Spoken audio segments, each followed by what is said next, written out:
بسم اللہ الرحمن الرحیم۔ پاکستان کے دارالخلافہ اسلام آباد میں حضرت سیدنا ابوبکر صدیق رضی اللہ عنہ کے خلاف ایک بدبخت کی ہرز سرائی کے بعد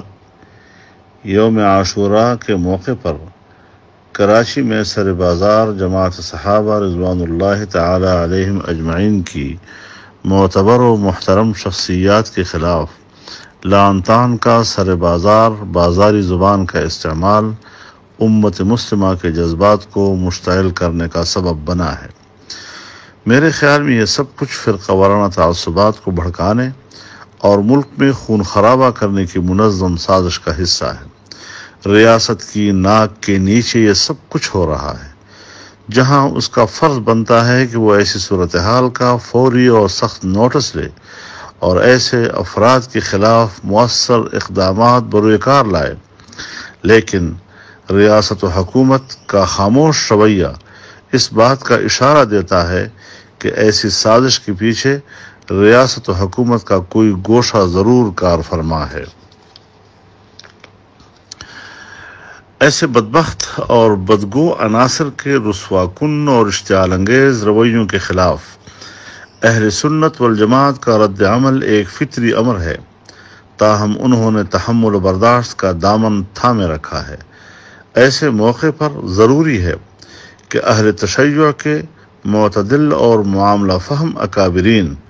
اس کا فوری طور پر از خود نوٹس لیں اور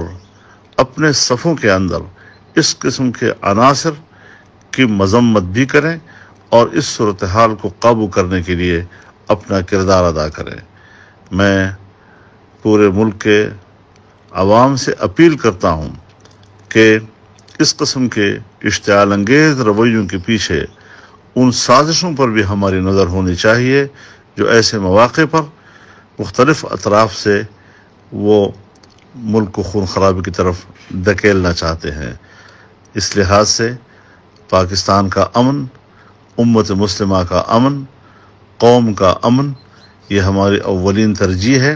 لیکن تاہم ایسے عناصر کو سخت سے سخت سزا دینا اور ان کو عبرت کا نشان بنانا یہ ریاست کی ذمہ داری ہے، اور اس کے لیے ہمارا مطالبہ ریاست سے یہی ہونا چاہیے کہ اس قسم کے اقدامات کا راستہ روکنے کے لیے وہ اپنی ذمہ داری پوری کرے۔ السلام علیکم ورحمۃ اللہ وبرکاتہ۔